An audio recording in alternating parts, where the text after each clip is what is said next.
Greetings from BigSky, everyone. Eric Ladd with Outlaw Partners to bring you the 6th session of the BigSky Virtual Town Hall. In the past 7 weeks, one of the many lessons that I've learned is how valuable clear, concise communication is and how truthfully we're all in this together. And so our role as a company has been to help facilitate that clear, concise communication, and we welcome you to another week of doing the Town Hall. This week, we have great panelists from a variety of genres, including hospitality, small business, real estate, environmental, and nonprofit. A quick thank you to this week's sponsor, American Bank, a great Montana-owned and operated bank since 1947. American Bank has been a big part of our community for many years, and we are grateful for their support. Format for tonight, we'll spend approximately 10 to 15 minutes with each speaker addressing a variety of questions. You're welcome to submit questions on Facebook or Zoom. We'll do our best to try to get to them. In the event that we don't get to your questions, the panelists will be encouraged to go back and answer those questions at a later date so you can follow the thread of that questions, and we'll do our best to make sure that those are addressed. Joining me tonight to help host the town hall in a true Poncho and Lefty format is Joe O'Connor with Outlaw Partners. So Joe and I will be taking turns as we go through the night, asking questions of our great panel. Many of you have asked how to go back and watch some of the old town halls. There's some tremendous information. Nearly 27 people have been interviewed the last 6 weeks. There's 2 ways to find these past town halls. All of them are archived on Facebook, the entire town hall together. And then each individual speaker has received an edit. And those edits are now hosted on explorebigsky.com. And you can go and watch any of those, and please feel free to share them or reuse them. Tremendous information, everyone from our Senator Daines last week or the governor. We've had some great interviews with some tremendous locals, Matt Kidd, Taylor Middleton. Once again, please feel free to go back and find those at explorebigsky.com and utilize that information. So let's get through it. Let's get to it. Not through it. Well, we're going to get through it, but let's get to it. So tonight, our panelists, once again, representing some great genres of different businesses. Tonight, we've got Ryan Kunz, the general manager of Lone Mountain Ranch, joining us. Quinn McNamara and Andrew Robin from the Hungry Moose Market in Deli. They're here tonight. We've got Greg Fay, the owner and broker of Fay Ranches, here to speak about real estate. We've got Todd Wilkinson, founder and journalist of Mountain Journal, here this evening. And closing out the lineup, we've got Ciara Wolfe, the CEO of BigSky Community Organization. And I'm going to encourage you to hang on for this because she's got a big announcement at the end of this that's pretty exciting for our community. But let's get started with Lone Mountain Ranch. So I'd like to welcome the general manager, Ryan Kunz, to join us tonight. I'm sure he's live sitting by a fireplace up there in that beautiful valley. Ryan, thanks for joining us. Yeah, thanks, Eric. Thanks for having me, and thanks for doing these. I think it's great for the community, and just keeping us all connected and informed is it's been amazing. So thank you. Well, it's our pleasure. Lone Mountain Ranch is not only home to some of the best Nordic skiing in North America. Got a great restaurant up there, Horn and Cantle. They've put some money into upgrading a lot of the facilities there over the years, but it's actually probably has the longest standing history for our little town of BigSky. So whenever I get asked about Lone Mountain Ranch, I try to tell a little bit of that history. And tonight I'm going to put that on you, Ryan, to remind our audience or introduce our audience to a little bit of the history that Lone Mountain Ranch has. Great. Yeah. Thanks for putting me on the spot. Appreciate that. The ranch has been around for, since 1915. So about 105 years now, and one of the first establishments in BigSky. One of the cool stories I always like to tell people is that actually Chet Huntley stayed here at the ranch during the development of BigSky Resort and actually took a phone line with the helicopter up to BigSky Resort from one of the buildings here at the ranch for communication. And I think it's just a cool story to tell. This dates back, 40, 50 years or so of the development at BigSky. And the ranch has been an integral part of town for a long time, and we're happy to be a part of the town today. Wonderful. Well, certainly is. And I would tell you that, and I've been in BigSky now for 22 years, and so many people come to Montana or come to BigSky. A lot of people, when they get inspired by watching a movie like River Runs Through It, And people have that romantic dream of having a cabin in the woods by a stream. And that's truly the setting that's been protected and encapsulated up there at Lone Mountain. So wonderful place. But let's jump into it, kind of the state of the union of Lone Mountain Ranch and what you guys are going through and the role that you guys are playing coming into the summer. So I guess to start out with, Ryan, we haven't talked to you in the last 7 weeks. What was it like having to shut down the ranch, and what's kind of the state of the union for you guys now? I mean, a few weeks ago, I think Matt Kidd spoke to it really well. That week that everything was kind of unfolding here in BigSky and around the world was brutal. It was rough, and it was challenging even just staying on top of the information that was coming through. We'd be phone calls as a team trying to make decisions on what our plan was for the next few days or the following weeks. And as we would get off phone call, there'd be a new news about what's happening. So it was extremely challenging.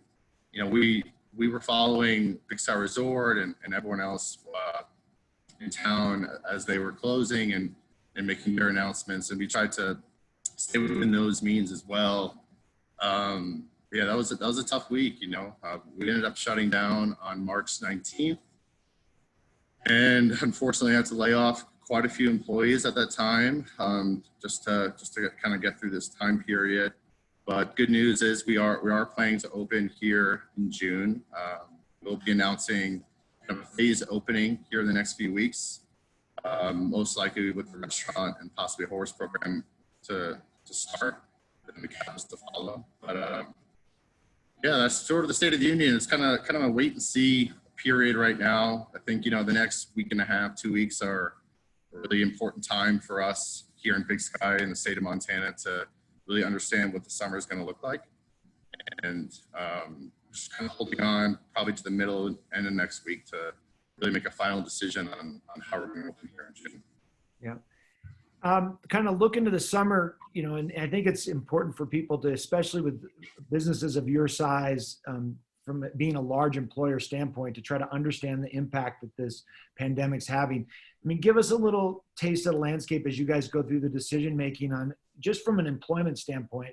You guys are a pretty big employer. I mean, I think at peak in the summer, you would typically hire, 150 people. How do you approach something like that from a decision-making standpoint, and where will you potentially land coming into this summer? Yeah, I mean, it's tough. I mean, yeah, you're right. We usually have around 150 employees. Luckily, our employees are great. They're less like employees and more like family, really, to the ranch. We have about 80, 85 employees committed to us this summer, ready to work when willing and when we're ready to open. It's challenging. The ranch is a unicorn in BigSky as far as the hospitality industry goes. We tend to operate individually as far as lodging goes, because we do offer an inclusive package, which is much different than some other lodging partners. However, we do rely on the town as far as how busy the restaurant's going to be, our horse program, everything. So we're looking at how busy the town is and what our restaurant's going to look like this summer, trying to gauge what the governor's going to come out with as far as 2-week quarantine that's been announced. So it's extremely challenging trying to forecast opening and planning for staffing with kind of everything being up in the air. And it is interesting and tough being we're kind of a middle range employer. We're not that large, but we do have 15 employees or so typically. Each of our employees are ready and aware, and we're ready to go. It's going to be a little challenging this summer, but we're going to make it happen. Yep. Ryan, what are the biggest things that are dictating your decision right now? You mentioned the 14-day quarantine, and I hear that from a lot of hospitality people, that it's making it very difficult to plan out the summer, not knowing when and if that will end. I guess another part to that is, how much is the park impacting your decision making? Because you are, if I understand correctly, you do have an ability to operate in the park and to guide people in there. So what are the things that are really, like, in an ideal situation you'd like answered sooner than later? Yeah, yes. I mean, that's a great question. We do have a CUA permit, so we can take tours and guest fishing into the park and whatnot. That decision for when they open is integral to our operation as well. From listening to Cam Sholey, the superintendent of Yellowstone National Park, I feel confident that they're most likely going to open some sort of operational aspect in June. So that seems to be less of a worry at this point.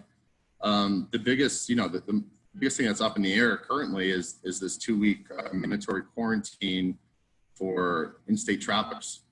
I guess, the governor's in a tough spot. I wouldn't be in issues at all. But I think most of our lodging partners and myself would hope and wish for some sort of forecast or clarity of when this 2-week quarantine would resolve itself or can be lifted at all. That would help us plan and have realistic expectations for the summer. If we can get that clarity and understand when, if that's going to happen in the next week or two, that'd be great. And the longer that decision extends itself out, BigSky and our state are going to see cancellations June and happen June, July as a result. So yeah, it's a big decision on his part, and we're just looking for some clarity and guidance on that. Yeah. Is there any sort of hospitality fraternity per se, or sorority for that matter, in BigSky that you guys are using, the cumulative knowledge or trying to somewhat strategize as a group in this region? Yeah, I mean, that's a great question as well. I sit on the Montana Lodging and Hospitality Association, so as a board, we kind of represent a lot of most of the lodging partners in the state, and we've been conversating every other week or so what's happening. In BigSky, there's a Desi metrics group, so a lot of us look at the analytics of what's happening in town and the forecast of occupancy and those sort of things. We're meeting twice a month at this point, and just talking. And the best thing that we can all do as a community is just communicate and share information, so we could all help plan with our businesses. So to answer your question, yes, we're all communicating, we're all speaking to one another, and we're trying to make the best decisions we can with that information. Yeah. Ryan, you guys couldn't be more opposite of what a lot of these areas, like, being in Manhattan, for example, of high population base and really a lack of being able to just disappear into nature. You guys are the absolute opposite of that. You've got tons of space, you've got nature, you've got fresh air and elbow room. Have you noticed any sort of increase in people, inquiring about openings or ability to come escape to a place like Lone Mountain Ranch? Or have you seen any change in that demographic of people that are reaching out to look to jump in that escape pod and come to Montana or come to a place like you've got? Absolutely. I mean, I think in the last few weeks, we've seen a lot of inquiries for stays and just general questions about Lone Mountain Ranch and BigSky itself. I think, as this all unfolds and hopefully dissipates in the next few weeks to months, I think the inquiries and people wanting to stay in Montana and the ranch are going to be much higher than people going to or urban areas. And it's interesting, you're seeing some cancellation requests in early June, but a lot of inquiries for July and August for that reason alone, because people want to have New York City or Los Angeles and social distance naturally, so to speak. So, yeah. Absolutely. Yeah. All right. Well, I appreciate you joining us tonight, Ryan. Is there anything else that you'd like to, any words of wisdom or requests on the community of BigSky or the people around you or all the fans out there of Lone Mountain Ranch? Yeah, I mean, the ranch has been around for, again, over 100 years. We're not going anywhere. I know there's been some rumors that we're for sale. Those aren't true.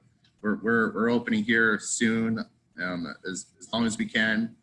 And we'll be here hopefully first, second week of June for everyone here to open the restaurant and lodging. And I just for all those employers out there, I just want to make sure that you're communicating with your employees and you're helping them out when need be, and just helping navigate them through all this. I think, you know, the term that, you know, we're all in this together has been tossed around a lot nationally, but I think for BigSky, that really holds true. And I think we are all in this together. And the more that we can help each other out through this, the more successful we're going to be at the end of all this. So. Excellent. Well, I appreciate that. That's great advice. You know, once again, Lone Mountain Ranch, it's a staple of our community. And I think it's very representative of what a lot of people envision Montana to be when they come here. And I think what we all hope Montana looks like, you know, 100 years from now, is that you've got these places with nice wide open spaces and clear water and animals roaming through, and a little bit of history and that ranch lifestyle and spirit that has been still encapsulated there. The Horn and Cantle restaurant is phenomenal.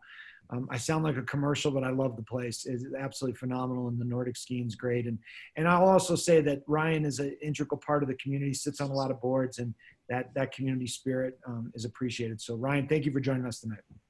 Thanks, sir. All right, shifting gears. This place has been feeding us for years, and it's got a great history. I'm going to turn it over to Joe to introduce the duo from the Hungry Moose Market in Deli. Joe, take it away. Hey, thanks, Eric.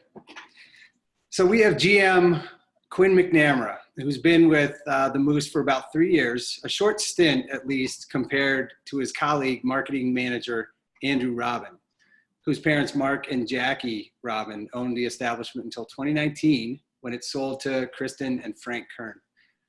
During the COVID-19 pandemic, the Hungry Moose has been even more of a key component to the BigSky community.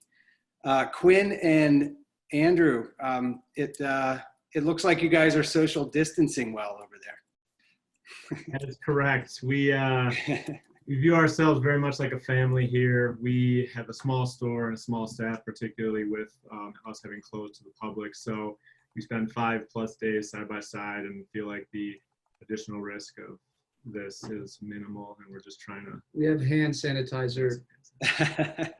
We're gonna be all right. Good. Quinn, you know, tell everyone how long you've been with the Moose, and can you talk about how you and the team have adjusted to the pandemic, especially when it first hit us in this area in March? Sure. So I've been here for 4 years. I don't know if I had 6 months or I went back to Minnesota, but have been the GM for 18 months. So in early March, like most people, we were kind of following the medical advice as best we could. Extra sanitation of the store, monitoring staff health, reduced hours to allow staff to rest. As we started to see more, we felt that wasn't enough, and we took the proactive step and the hard, but in our mind, necessary decision to close the sort of foot traffic and shift to an entirely delivery and curbside pickup model, which we've been delivering for 25 years. So we had the framework in place to make that transition smooth. As part of that, we also dropped all of our fees. So free delivery, free curbside pickup, reduced the minimums. We just really wanted to provide the essential services that we offer, but in a way that was the safest possible for our staff, given that it's been shown that the minimizing of contact is the most important thing. And so reducing the time, that our staff is interacting with customers as well as customers with each other is just the best way to minimize the spread. So it was difficult, but we felt and still feel like it was the best thing to do. In addition to that, we definitely worked with the BigSky food bank, both with food and time, and then to take care of some of our staff that we did have to lay off, because just like everybody, our business was impacted drastically, both by COVID, but also by our decision to reduce the in-store foot traffic. So we had free rent for all of our employee housing for April, as well as free shift meals and other food. So really just trying to take care of the staff, even the staff that we no longer had working with us. So. Mm-hmm. Yeah, appreciate that. Andrew, have you, what are you guys doing now? And have you tried anything new in terms of, store setup or programming? Yeah, so I mean, Quinn mentioned a few of the things we're doing now, like free delivery. We've got this fun wine club. We're doing flowers. We got all these different things that we're still doing and that are unique. But one thing that we recently added to the arsenal is the BigSky virtual kitchen. which we have been working close with Alex over at Lotus Pad and Richard at the camp of BigSky. And we've kind of put together this fun group that the community can all get together and cook together and bake together. And we've got Ashley doing baking shows once a week. Alex and other businesses around town have all hopped on board and been cooking these awesome meals. And so we're just making it easy for everyone to you call and order from the Moose, and you just get a bag of all the food and you get it cooked together. And it's been a huge success, and we're finding a lot of fun in it, and we want to keep it going. So that's one big thing that we've done that's we wouldn't normally have thought of if we weren't dealing with this. How can people find that? Is that's on your Facebook page or? And yep, you just go to BigSky Virtual Kitchen. It's a Facebook group and free to join and all that good stuff. So yeah, and there's if I missed anything, you can find all that information on there. Yeah, it's a fantastic program. It's really amazing to see the ingenuity come out of a place like BigSky at a time like this. And, you know, that's certainly adding to informing the community and bringing us all sort of together in a time when we're very much apart. Well, I want to add one thing for you, Yeah, Joe. sure. We are going to be giving away a few of these virtual kitchen meals for tomorrow's cooking class, which is going to be bison, brought to you by the 320 Ranch. And all that we ask is if you're watching this live, to just write something positive that's happened in the last week or two of your life that brought you joy, brought a smile to your face, and we'll go through and give a couple lucky families dinner on the Moose. Wow, that's fantastic. I love that you guys are doing that. Yeah, you guys, if you're listening up, tune in tomorrow. Andrew, let me ask you this, you know, so, you know, you grew up with the Hungry Moose. You know, how has it changed over the years, and what are some components that have remained the same and that you want to carry on? A lot has changed over the years. I mean, I definitely feel lucky that I've grown up in this town of BigSky and got to witness a lot of this change. Quick history, you know, we started as like a little veggie stand on the side of the road, and it grew to a grocery store that was the size of our office and then doubled. And then now we're over in the town center. And then we got a location up on the mountain. And now we just had a brand new renovation that adds even more and more wine and all this good stuff. And so we've been kind of changing as BigSky's been changing and kind of getting to witness all this growth together as a community. And I think the Moose has done a good job as BigSky is growing, we're all growing together. And so I think we've been doing a good job of that. One of the main things that I think BigSky has that the Moose does a good job of showing is that element of connection that we have with each other. I went to that TED Talk you guys put on over the winter, and they talk about, you know, everything about connectivity and how important that is. And at the end, I believe Eric got on stage and was like, guys, that feeling you have right now of connection, how do we hold on to that? We don't lose that as we leave this room. And I think that this pandemic has kind of forced our hand in showing how we are going to act as a community, and we're more connected than ever. And I think the Moose has always been trying to be a big part of that, sponsoring events and being there for everybody, taking into consideration the staff and the community with every decision that we make. Yeah, Dan, thanks for that. Quinn, I'd like to ask you, you know, how does the Moose plan on reopening phased or immediate now that Governor Bullock's phase 1 plan is in effect? Yep. So we waited 2 weeks from the shelter in place to expire so that we can kind of see if anything shifted with the dynamics. As it seems to not have had a massive increase, we are going to open actually next Monday, May 11th, in our town center location. The mountain store will be a little bit dependent on what Boyne does with the resort, so that one we do not have a definitive date yet. As we reopen, we will still offer free delivery and pickup for all of May, mainly because the folks that are living up there might not have as easy of access to groceries, so I want to make sure that we can still provide for them. We'll continue to offer, you know, free delivery for prepared meals, flowers, beer and wine is now also included, or has been for this period. So trying to get everything we can to people so they don't have to come in if they don't want to, but opening to the public on the 11th. and just continuing to with the caution theme, we will have a lot of the barriers you've seen in other places, plexiglass barriers at the points of contact with registers, masks for our staff, as well as signage throughout the store with all the recommendations from the CDC and WHO in terms of recommending masks, social distancing protocols, hand sanitation, all those kind of things, just to remind people of the importance of that. The other thing is really just continuing to monitor the situation and open, as Andrew was saying, we finished this massive fun renovation in December with the soup and salad bar that we have, the floral department, brand new beer cooler, our new huge patio. So we'd love to be able to open that. It's just obviously not safe right now, especially on the salad bar, the patio. We will have a few tables out there, distance apart, but we really just can't go back to the full seating, much like all the other restaurants in town. There's a lot of regulation there. So we're excited to bring all that stuff to the community because this really is a community hub. It's just we have to do it in a way that makes sense so that all the effort that everyone's put in up to this point doesn't go to waste. And I think a lot of businesses feel that way too. Like that's the point of the phased opening. That's the point of all of this continued caution, is to just make sure that we don't just rush back into something. And so given that we've been very cautious during this whole period, we just want to continue that as we go forward, but are very excited as we are able to open things to continue to offer that to the community. So. Yeah, no, that's great. And it's really important to keep those things in mind. I know you and a lot of other businesses in town are really, working hard to figure out the safest way to bring things back into, some sense of normalcy.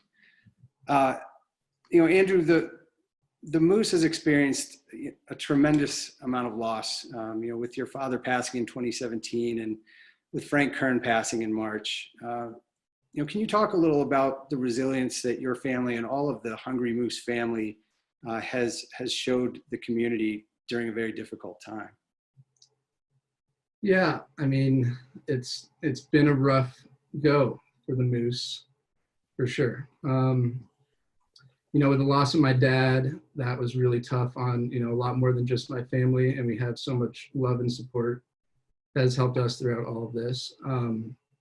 And we kind of didn't know what to do. And then the Kern family came in as kind of a bright light in a time of darkness in our lives. And that was just really, beautiful and helpful. And then we kind of move forward, and then we lose Frank,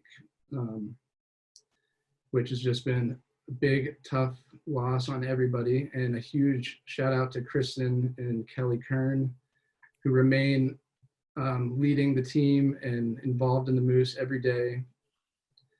But so, with all that loss, it's definitely been tough. And then we get the pandemic right on top of that, and we're like, oh, sweet. What else is there? And then they're like, now we have murder hornets that are going to come for you.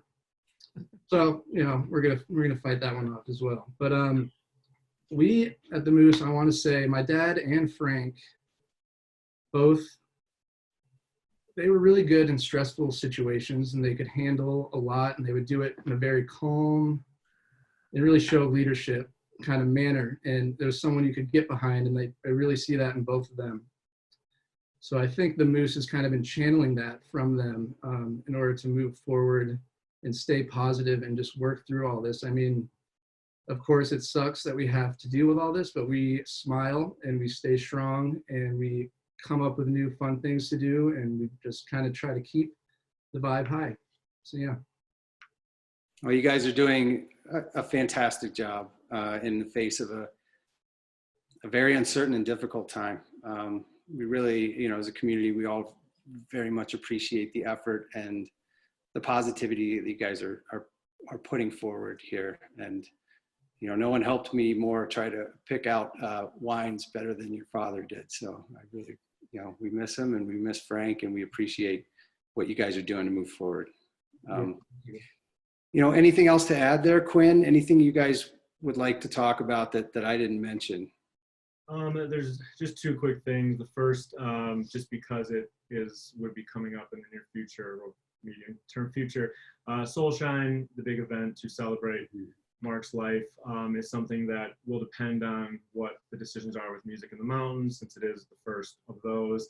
And we obviously aren't going to have any kind of event that brings people together at a time where it isn't safe, but we still will do something to honor that. And as that plays out over the next month and a half, we will certainly try to do as much as possible because we want to continue to make that an annual event. So there will be more information. Andrew will help us get that out there. And then the most important thing I really want to say is really just the sincere appreciation of the community throughout this period, especially with some of the difficult decisions we've made. And we know it's been an inconvenience, and people being willing to try the delivery service, try the online ordering, call-in orders, and just really work with us to help keep everyone safe. It's just been, the outpouring of support has been huge, and people feeling so happy that they've been able to get the deliveries in this time where they're uncomfortable maybe going to the stores. So as well as like people, Karen up at Boyne making masks for us, Amos, one of our deli managers, making masks. There's just so many people coming together right now, not just for the Moose, but for everybody. And we just really, you know, this is a very tight community, and we just are so appreciative of everyone's understanding and everyone coming together during what is a really hard time for all of us. So Yeah, I would just like to add, I think we could all use a soul shine right now. And so we will make sure we do something that is going to be fun for everyone, and we'll just keep you posted on that. And I appreciate you taking the time to ask us these questions. Yeah, absolutely. Well, thanks for joining us, guys. It is a community effort. Everybody's doing their part, and you know, the more we communicate and stick together, the better we'll all be. So you guys stay strong, keep moving forward, keep in touch, and thanks again for joining us. thank you. Right on. Eric, what do we got in the ranch and real estate world? Absolutely. Well, one of the things that's been interesting about this town hall is while it does its job of trying to communicate information to you all, especially during this COVID pandemic, it's also had an interesting twist that it's documenting stories. And there's such great stories coming out of our community. And, you know, last week we had over 10,000 people watch this town hall. And I think one of the reasons why is because we're taking great stories like what Hungry Moose just shared, some tough, some about resiliency, and we're helping document them. And I'll share for Andrew a fun story about his father. When I moved here 21 years ago, I was at one of my first jobs was to stock cabins at Yellowstone Club. And this was before a home was ever built at Yellowstone Club. They had these 6 really cool cabins that sat up on the hill. And when guests would come, the Blixeth would put them up at these cabins, and they would get to stay there for 3 days and ski this empty mountain with Warren Miller and Jack Kemp, and Stein Eriksen made a couple appearances, and people would stay in these cabins. But all the food from those cabins came from the Hungry Moose. So I would drive down before guests would show up. Mark and I would small talk, and he would grind up coffee, best smelling coffee in these little cool bags. And he got this little stamp and put a Moose stamp on them, helped me pick out wine to put in the cabins. And the only mistake that Mark and I ever made is we had some members of the Bush family come, Anheuser-Busch, and we stocked the cabin with Coors. Not a good mistake. Anyways, moving on. Real estate. Wow. A lot of people are wondering what the heck's happening in the real estate world. I'm getting calls all day. What's happening in the real estate market? What's happening in property values? Are there buyers? Are there sellers? And there is not a better expert in the state of Montana than Greg Fay. Fay Ranches, he's a founder, broker, amazing angler, great dad, good all-around guy. Greg, welcome to the platform. Thanks for joining us today. Thanks for having me, Eric. Appreciate it. Well, Greg, a lot of people don't realize that when you're a ranch broker, not only do you got to be an expert in ranches, but you've got to have a truck with a really good set of tires ready to put some miles on. How many miles have you driven this month? Oh God, you know, it's interesting. There's a few months there where we don't drive a whole lot, you know, December, January, February, but you know, for the most part, it's not too bad. It's about 35,000 a year. Yeah. But we put most of those on in 6 months. Yeah, I'm sure you get around. Well, Fay Ranches, you know, give us a little history. You've been around, and you founded this back in 1992. Any other fun history tidbits about your business and your team that you've assembled now? Oh God. Yeah, so I started the company back in 1992, and I was in the basement of my brother's house.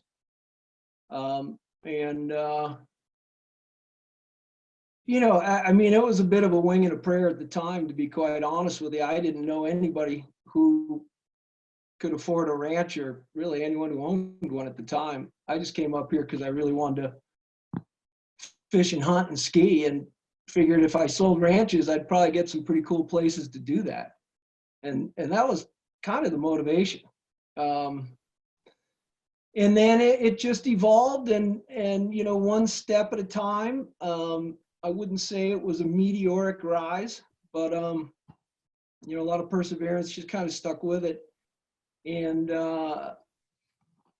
started adding folks. And now we have, we're coast to coast, so we have people from Oregon to Florida. We've got 30 agents.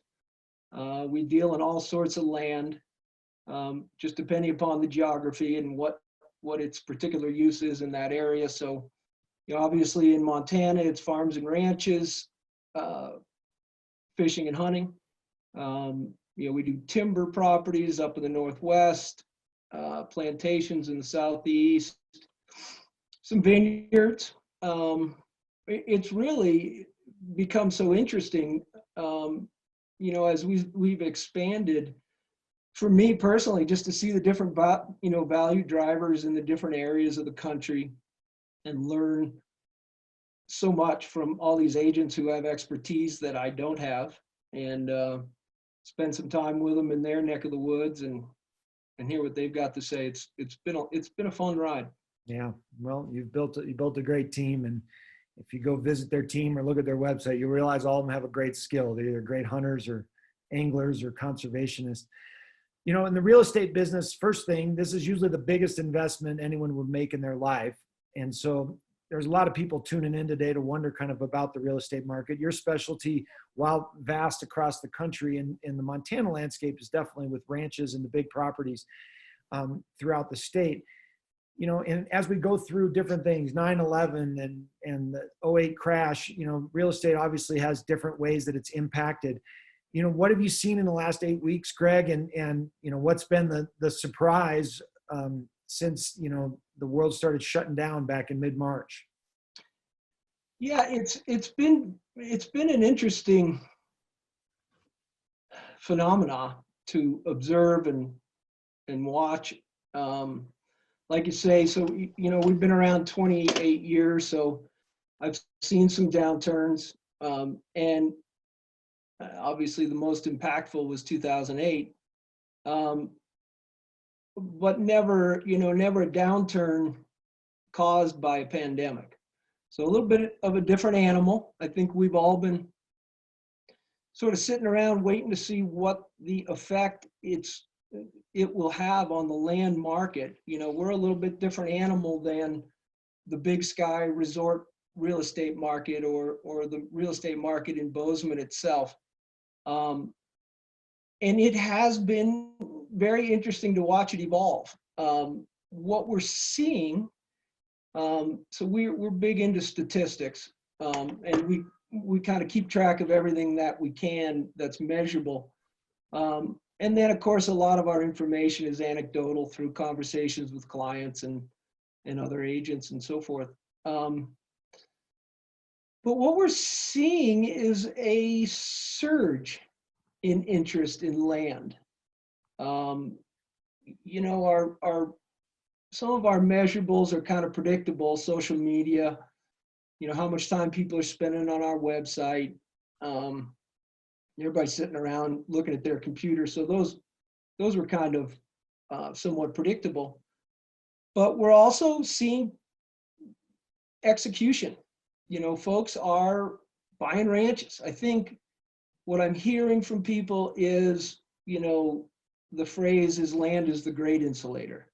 So my family and I have owned a ranch with partners down in Madison County for 25 years. And, when this all happened, I just gathered them up. We went down to the ranch, and there wasn't another human within a mile of our cabin down there. And, we felt pretty darn safe. And so what we're seeing is a lot of our clients 6 or 8 weeks ago when this all started, they flew out from Houston or New York or San Francisco to the ranch that we've sold them, and they've been sheltering on their ranch for several weeks. And apparently they're talking to their friends about it, because they're also going out and we're showing ranches to them for their friends who can't obviously come out here. It's been kind of crazy. In anticipation of this call, I called some of my agents just to touch base in different parts of the country and see what they're seeing, and kind of the same thing. They're all busy. Wow. And you hear that, across the board. There's little segments of whether you're in the hand sanitation business or the ventilator business, or it turns out the ranch business, and they're all, doing well. And I can tell you as a counterpoint, a real estate market like BigSky has been pretty much turned off since the resort turned off. There is a lot of people inquiring, a lot of tire kicking, but very slow execution. The Bozeman market, the residential market's actually held pretty strong. Commercial market, as to be expected, it's kind of struggled, but it's great to hear the ranch is surging and landing, being the great insulators is a great term. Greg, what advice would you give to someone considering purchasing in this market today, and what advice would you give to a seller? We're from sellers, we're getting that question. Should I put my place on the market? We're planning on selling this spring or summer. Should I fall through with that? We're telling them yes, just because of the level of activity that we're seeing. And we are very inventory low right now. We carry this time of year about 600 million in land listings, and as June approaches, July, we'll be touching $1 billion in land listings. And right now we're at, like, compared to last year, we're about 70 million below what we had listed this time last year. And I think there is definitely a need for inventory. And buyers, it's every state's different. Montana's got the 2-week quarantine. Not all states do. I talked to my guys in Oregon, and they've got folks driving into the state to look at stuff, and everyone's practicing social distancing. They're taking separate trucks or separate UTVs. And we're not really showing, people aren't really going in houses. But from a buyer's standpoint, if you've got a friend who's in the state, you can ask them to bird dog for them. But, to some degree, your hands are tied a little bit. Just like Ryan, we're curious about the 2-week quarantine and whether or not it's going to be lifted. But having said that, my biggest concern is that there's a resurgence of the virus. We're looking forward to a busy summer with the amount of interest that we're getting. If I don't know, it's a tough call. If we start relaxing the social distancing, it's anybody's guess whether or not that causes a resurgence. I'd hate to see that. For no small, big reason is I really want to go to the PBR. That would be an unfortunate casualty. But yeah, buyers, it's we'll just have to see. Yeah, absolutely. Greg, one of the markets that you deal with from a seller's perspective is you deal with that multi-generational family that has made the decision to maybe part with a property. And I think those people can kind of fall into one of two buckets. Either they've decided by choice to move on from their property, or, because of commodity prices or cattle prices or grain prices, they've been forced to sell that. Are you starting to see that crack in the armor where you're seeing families have to make that decision to sell a property because of what's happened to them in this economy? you know, it's amazing how unimpacted those multi-generational farms and ranches are. You know, we don't, for the most part, we don't see a lot of them come on the market because of commodity pressure. It's almost always, you know, the folks are getting older and their kids, you know, are not taking over the ranch. They've moved to Denver or Seattle and have a job doing something else. You know, I've been out to a few big ranches here over the last 30 days, people thinking of putting their place on the market. And, you know, they're kind of joking that they've been self-quarantining for 40 years. I mean, they, you know, they don't have a lot of interaction with humans anyways. I mean, they're kind of, it has not affected their daily life. Yeah. They're in the tractor, they're moving cows. You know, they've got a lot of space around them. Yeah. So I haven't seen the coronavirus really prompt anyone to sell that's a multi-generational family. No, that's good to hear. That's important. You know, one of the last questions I got for you, Greg, is, and I know this has always been a pillar of your business, but is the word conservation. And Yeah. so being someone that comes from the real estate business, I've kind of been brought full circle on this of realizing the power and importance of conservation. And it's kind of counterintuitive to be talking to a real estate broker and ask them about conservation. But I'd like to ask what you feel your role is within that, and your take on the importance of that moving forward as Montana, you know, turns the lights back on and goes back to normal. Yeah, conservation has been, you know, one of the pillars of the company from the beginning, and it's you know, we really only bring on agents who sort of share that, and it's keeping the land working. It's keeping it in farms and ranches, timber. You know, there's places where obviously homes, you know, I mean, I'm in a house. I mean, there's places where it's appropriate. Our rural landscape and the working farms and ranches, I mean, they literally are feeding America, and we have to protect them. And it's been a team effort. You know, in the land brokerage business, there's a lot of, you know, agents from other companies too who share this. We want to, you know, we want to see it stay open and stay productive. And when somebody comes in from out of state and buys a ranch, you know, their intent really isn't to make money, isn't to subdivide it. And there's really not a whole lot of, that market really doesn't exist. Rural subdivision in Montana has been proven repeatedly not to be a particular moneymaker. But you know, conservation easements have been a tremendous tool for us. And with folks who have a lot of income, it's a tremendous tax tool.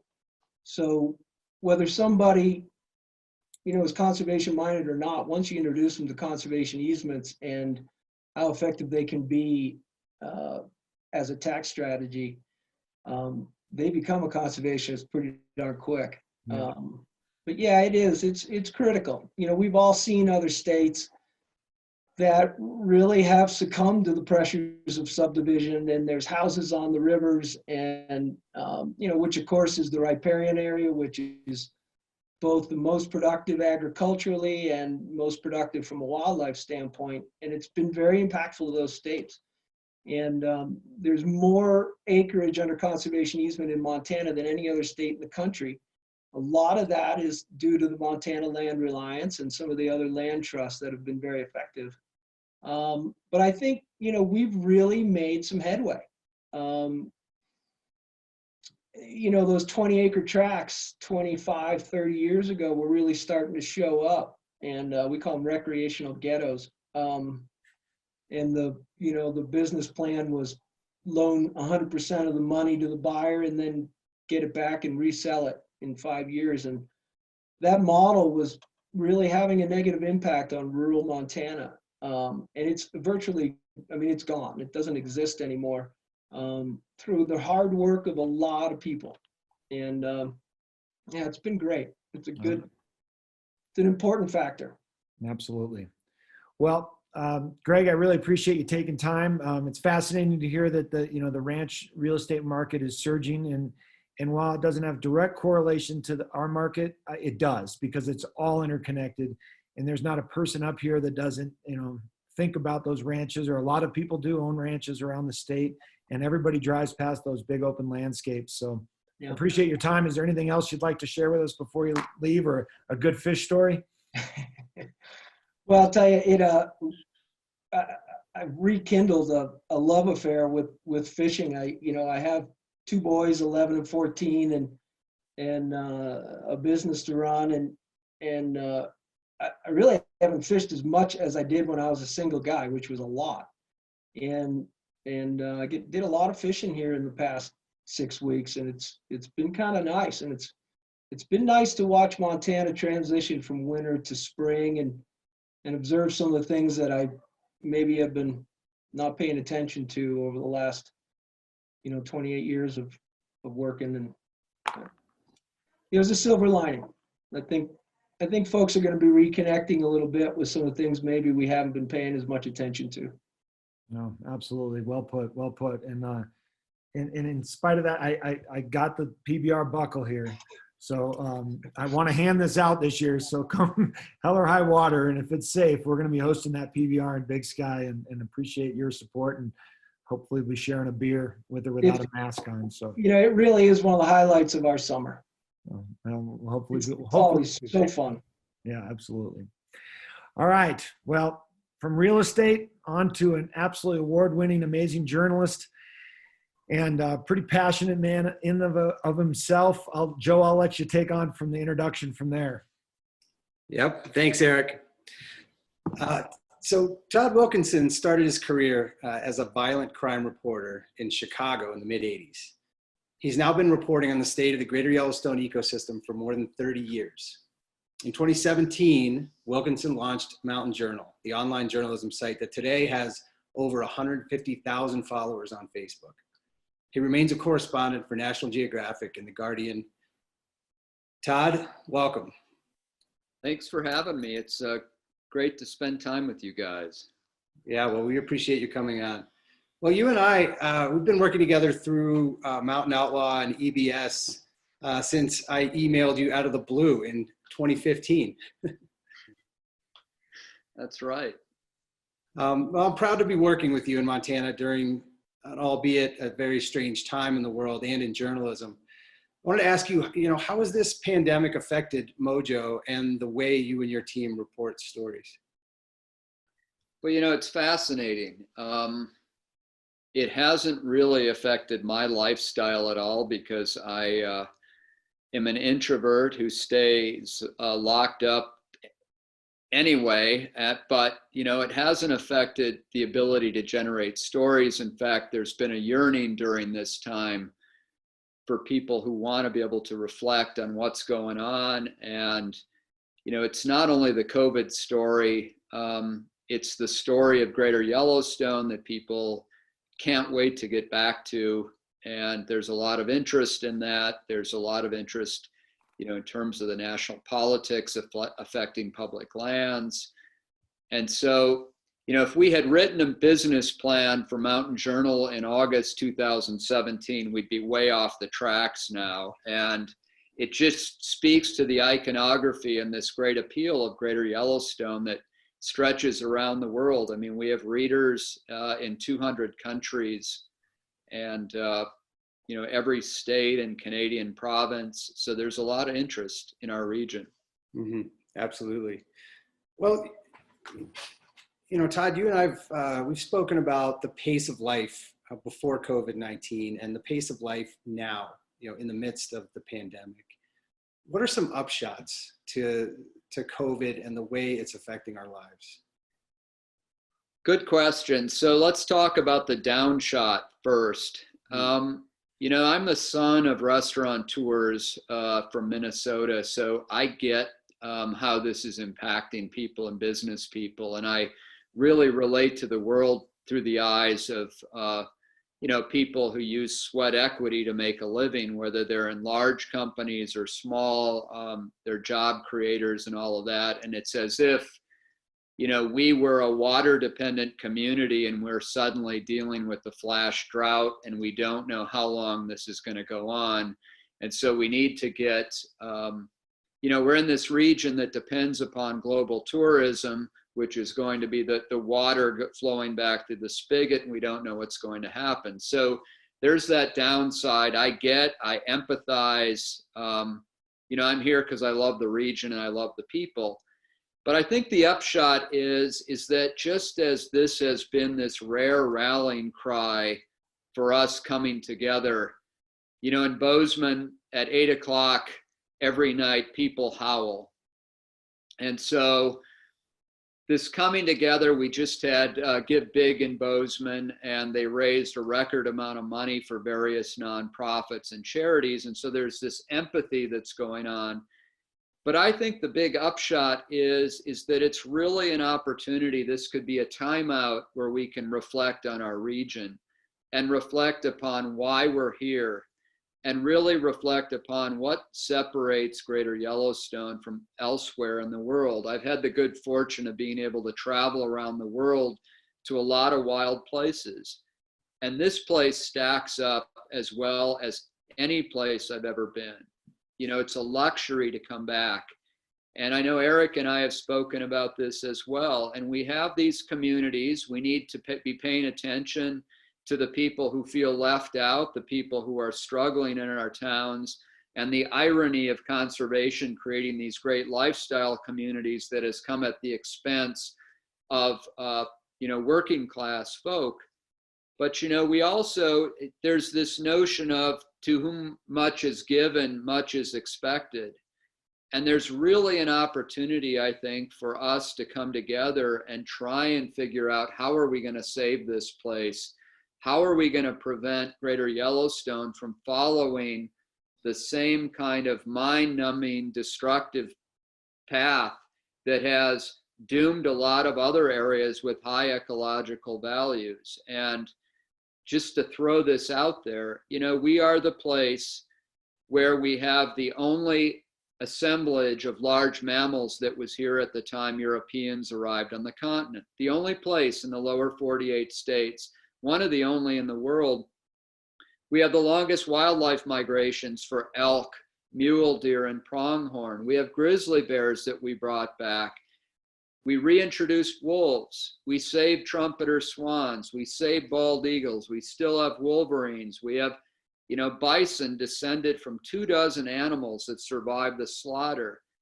We are the cradle of American conservation. And, there's a lot of great places to go recreate in the West, tons of them, but there's a reason why people in Vail are moving to BigSky, and it is this mystique of this place that we have. And I think Mountain Journal, what we try to do most of all is remind people that the great advantage that we have here is we have this miracle of wildlife that still persists on our landscape.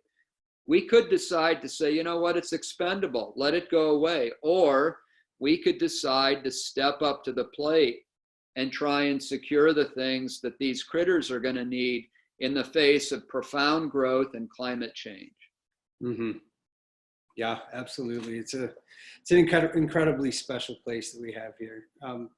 Todd, you've spoken about the pandemic, relationships, empathy, the megafauna here.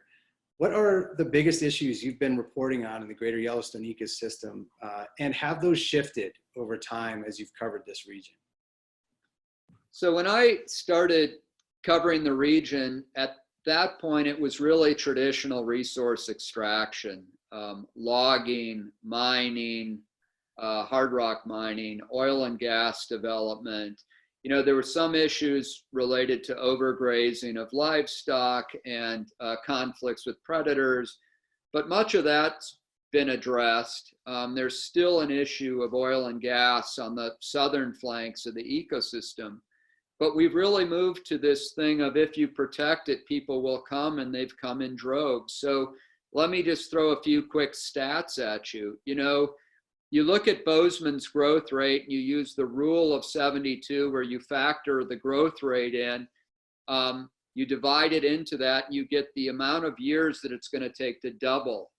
So with Gallatin County and Bozeman growing at a 4% growth rate, it means that we're going to double every 18 years. So what does that mean?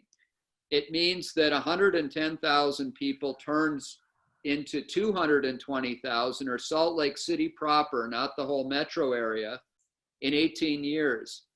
It means that in 18 years, there'll be another 100,000 houses asserted upon the greater Yellowstone ecosystem, replete with all of those impacts. It means that by the middle of this century, and we know from hearing to Eric and hearing from Mr. Fay that there's a lot of interest here. People look at a map during an event like COVID and they want to come here. And, you know, I have no doubt that we're going to persevere through this and the economy will return again. And the real question is, how are we going to deal with these challenges? So apart from growth, we have, you know, record outdoor recreation that's happening. And then we have this wild card of climate change.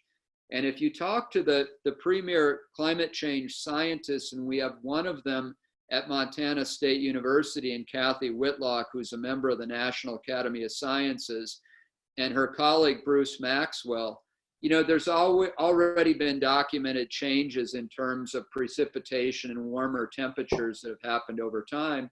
And that has profound implications for a place like BigSky and Bozeman and Jackson Hole, where we have this great fly fishing economy, and we have a lot of ranch owners who rely upon water for irrigation. So, you know, this is really the time, it's this pause when we can think about what we want to do. And as you and I have spoken, you know, you can't save this place unless you're aware of the issues, and you can't plan unless you know what you want to become. I was just on the phone today doing a review with a number of architecture students from MSU, and they've done these wonderful plans looking at landscape level issues. And we were talking about the mystique of Greater Yellowstone. What I said was, wild places are defined by the wild things that live there.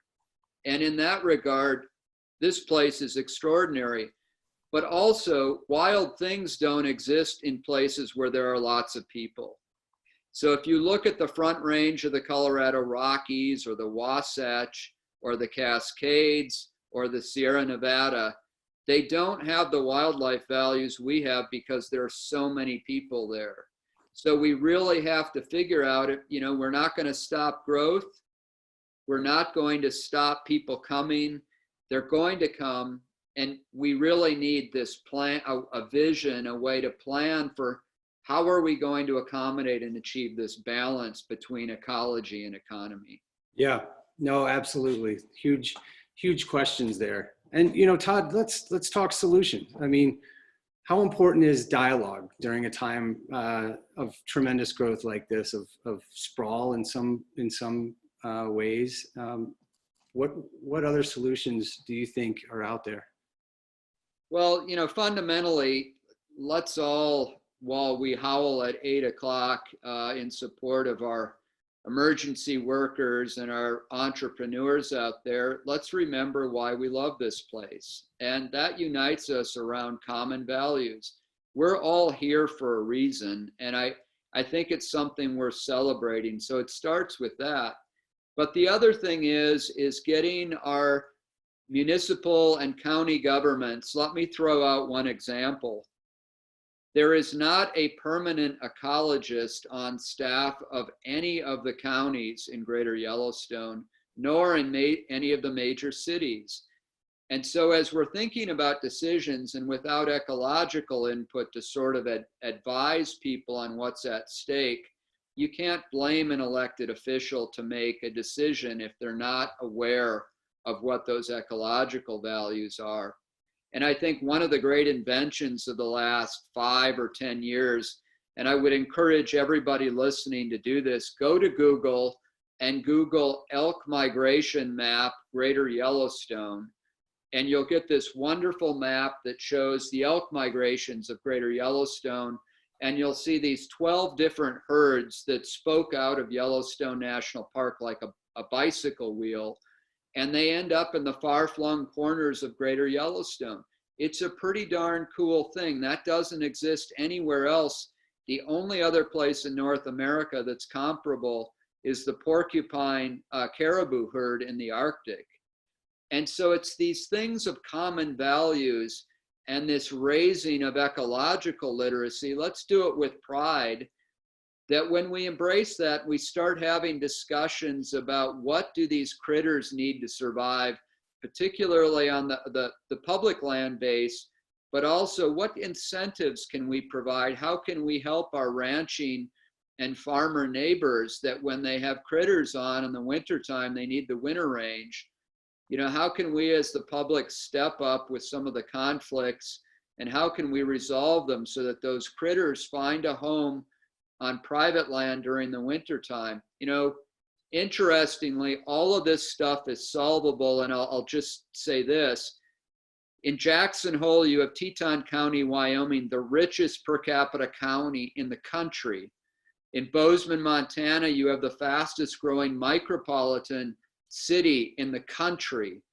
In BigSky, Montana, you have some of the most powerful and creative people who have founded companies, and they're leaders in whatever they do in the country. And so we have all of this brain power that's with us, and we can resolve, I think, and address not only the human issues of equity and inclusion, but we can also get at these issues and figure out a way with people like Greg Fay. How do we help find people who have, you know, conservation in mind? And, you know, one more stat, a multi-billion-dollar industry is built on this thing called Nature Inc., from trout fishing to wildlife watching, you know, to people who come to BigSky in the wintertime and they're interested in critters. So this stuff, we have powerful things that serve as motivators for us to do the right thing. And I think it's there. We just have to come together. Yeah, absolutely, Todd. Well, thanks for that. And I think the dialogue is key. That's what, you know, we as journalists are trying to do. That's what many people in this area, there are a lot of conversations going on. I think I agree with you. It's important to sit down with people to have that dialogue. You know, I have one last question for you. You know, you recently completed an interview with science writer David Quammen for Mountain Outlaw magazine. What were a couple highlights of your conversation with him? You guys go back a ways. So David has been a longtime friend and neighbor, and it's been fun having curbside discussions with all of his books, getting a preview, if you will. So a couple of things that really unite David's interest in the natural world. One, most recently with spillover, is the cause of epizootic diseases and pathogens, and we're dealing with one of those now with COVID-19. And as David says, we are in this remote corner of the West, and yet we're 1 or 2 airline flights away from Wuhan and a few hours away. And so we're not as insulated as we think. The second thing is David wrote a book called The Song of the Dodo, and he talks about the consequences of fragmenting natural landscapes. And in the case of COVID, that was a result of bringing wildlife out of their habitat, bringing them to a wet market, and exposing people to the viruses that they carry. We have some issues like chronic wasting disease and others in Greater Yellowstone, but the issue really is ecological integrity and the unraveling of ecosystems that can come with fragmentation. So in Greater Yellowstone, we have 22.5 million acres of land, about 5 million acres that's really mission critical, that's in private ownership, that helps leverage the ecological values of the public land that belongs to all of us. And so what we do on those lands is really important. And if we follow the pattern of fragmentation that has taken over the Front Range of the Rockies, we're going to lose a lot of this stuff that's right in our midst. Through conservation efforts, we have it before us. And I think what interests Kwame and what interests me in talking to him is that we have this golden opportunity. There's a friend of ours who was the recent science chief, and he's a superintendent at a coastal park in Carolina. And he said his greatest fear about Greater Yellowstone isn't just death by 1,000 cuts, but death by 10,000 scratches.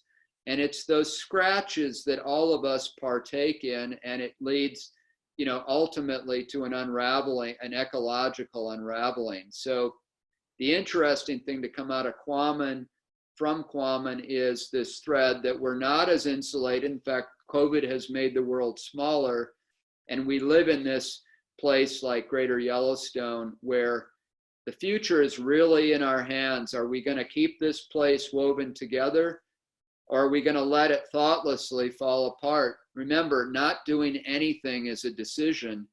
And if we let it go, we'll end up with a place that we no longer recognize.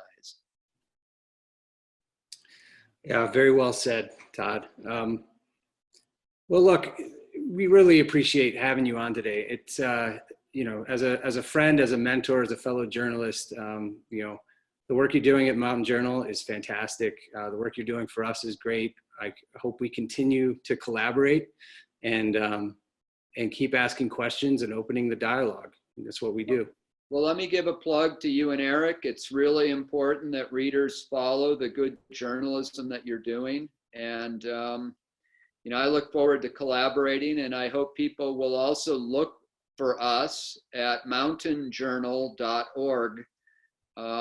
Again, I hope we can do this more often. Thanks for having me on. No, you're absolutely welcome. Thanks again, Todd. We'll be in touch. Back to you, Eric, and BigSky Community Organization. Sounds like we've got a pretty big announcement. We do, Joe. Thank you. And thank you, Todd. Thank you for having courage, Todd. It's not easy sometimes to stand out there and speak a truth. And Todd has been an inspiration to watch the way that he can not only be really smart about a topic and put science behind it, but not be afraid to stand out there and say it. And what's been interesting since this COVID happened is not a day goes by where someone doesn't tell me how amazing it is on how quiet it's been. And while we're all going through hard times and having to close through businesses, and there's a financial impact that no doubt has hurt all of us, people have, like Greg shared the story of having a rekindled love for fishing. I have heard it every day about people talk about how in Southwest Montana, this Greater Yellowstone area, that all of a sudden we've all been in a way reconnected to what originally brought us here. And that is being able to see the beauty of that sunset or that herd of elk or going out and casting a dry fly to that fish. And we cannot take this for granted. And I will tell you that on behalf of Outlaw Partners, Todd has inspired us that I will commit our resources as a company to continuing having a voice for this for as long as we own the company, because it is critical, because without it, we are not what makes this place so special, and we are lucky to live here. So thank you, Todd. Thank you, Eric. Moving on, bringing it back local. One of the things that we have not covered since COVID started happening is the impact that this pandemic has had on nonprofits. And this could be a whole segment in and of itself, because nonprofits are critical to the fabric of any community, but especially BigSky. BigSky and Southwest Montana has a tremendous amount of resources and volunteers and hard work that goes into the nonprofit community. And as Todd just alluded to, recently there was a Give Big campaign where people donated to Southwest Montana charities, and there was record millions of dollars that was raised. Bringing it back to BigSky Community Organization has been a fabric of this town for many years and does a tremendous work on a number of fronts. And leading that charge is Ciara, Wolfe, who happens to be a Bobcat alum. So that's always a good resume starter for this area. And I'd like to welcome Ciara to close out the platform today. Yes, thank you, Eric. It's nice to see everyone, and definitely a lot of information shared tonight. I've learned a lot just sitting here, so I'm glad to be a part of it. Wonderful. So Ciara, before we get into the big news of the day, and it is big news, especially in light of like everything that's going on, why don't you tell people a little bit about what BigSky Community is and does, and some of the fun things that you guys get to work on a daily basis? Yeah, definitely. It's interesting. A nonprofit with a mission of a vision of a connected community, how integral and how important it was to have that backbone when we were dealt with the COVID-19 circumstances of having to have everybody separated. We manage and maintain our trail system and our park system, and we develop that. We also provide community programming. And since March 16th, and this has really impacted us, we've seen huge amounts of use of our trails. Our trails already have a double capacity. They're at 200% of what their normal daily user rate is. Our park feels like it's middle of July when you walk down to the community park right now. So we have been just working hard trying to service this community. We expanded our grooming when Lone Mountain Ranch had to close theirs down, and groomed trails an additional 6 kilometers for over a month. And then we've also worked with all of our partners together to put together community programming. Hungry Moose being one of them, talking about the virtual kitchen. I think in the past 7 weeks, we've had over 1,000 participants on these community programs virtually from all of our partners at the Discovery School, at Warren Miller Performing Arts Center, the Arts Council, BigSky, you name it. Everybody's been coming together, Women in Action, and putting on programming to be able to keep our community connected, even when we're all supposed to be socially isolated from each other. Yeah, well, great work on that front, and good pivot. Big Sky Community Organization really stepped up in the last 8 weeks, as Ciara just alluded to, on a number of programs that they've helped organize, lead, or help promote. But let's get on to the big news of the day, because when you would least expect it on May 4th, some big things happened in Big Sky today. So why don't you talk a little bit about what happened here and your guys' role within that? Yeah, absolutely. I'm thrilled to be able to share with everyone today that the long-awaited community center base that this community has been dreaming and working for over a decade, and we have had put into action a couple years ago really strongly, is beginning construction as of this week. We actually had trailers moved to the site this afternoon. Tomorrow, our entire construction team will be mobilizing, and our excavation and site work contractors will be there on site.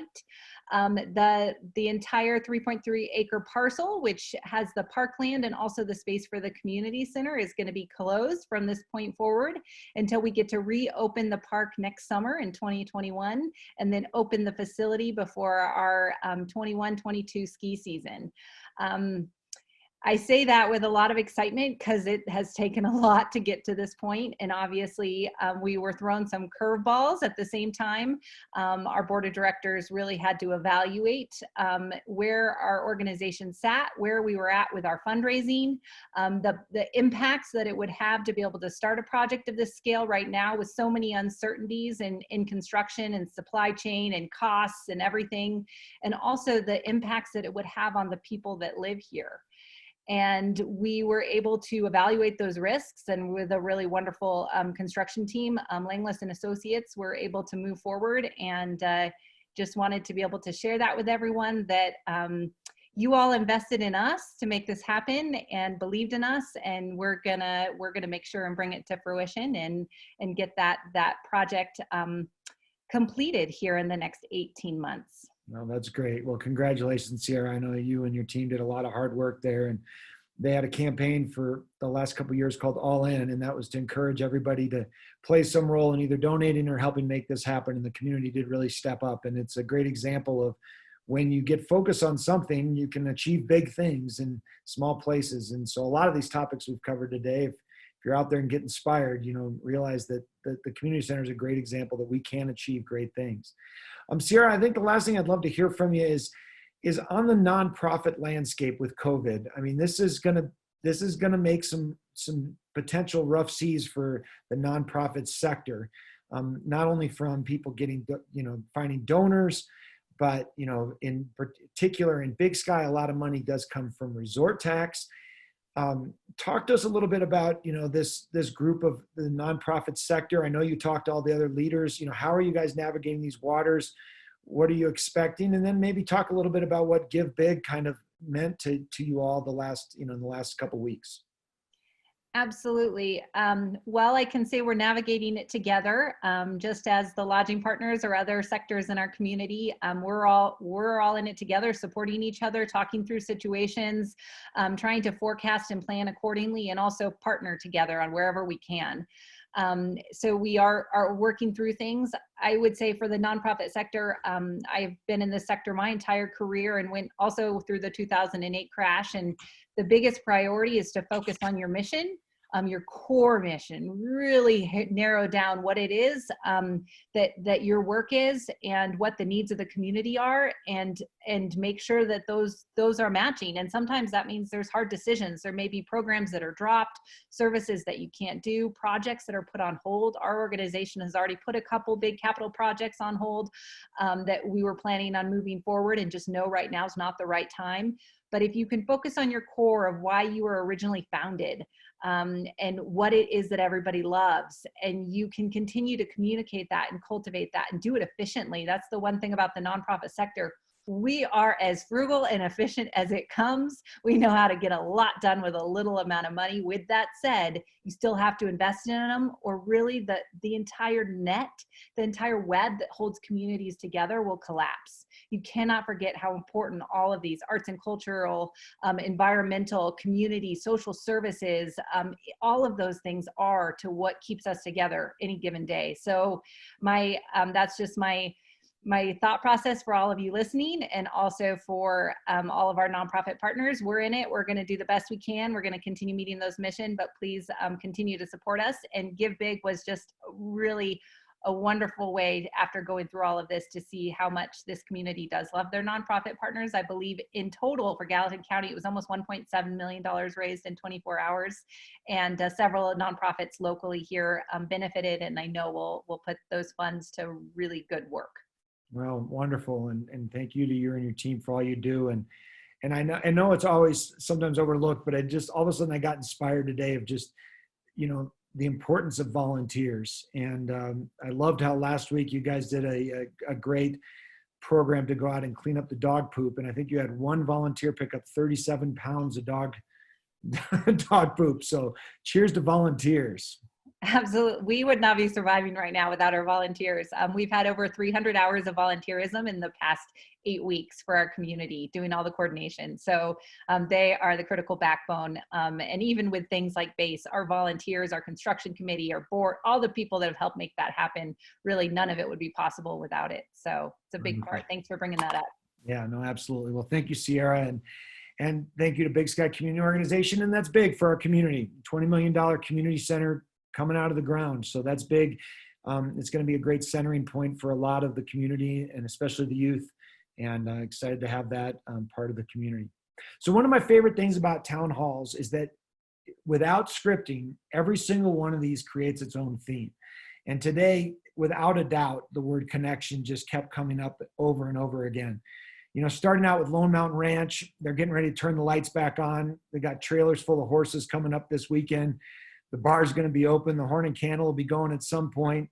100 years history, and this is not going to stop them. They will find a way to turn that amazing, iconic place back online. The Hungry Moose, you talk about battling. They've been through some ups and downs over the years, but they've stayed connected as a team, and they've stayed connected to this community. And BigSky would not be BigSky without Hungry Moose. And once again, great to hear from them today on the adjustments that they've made with their business. They did a great delivery service. They're helping out with community programs like the Virtual Connection Kitchen, but they're staying connected to the community. And in them too, the lights will be coming back on, and we'll be there to support them. Fay Ranch is just down the road, but once again, we're all connected.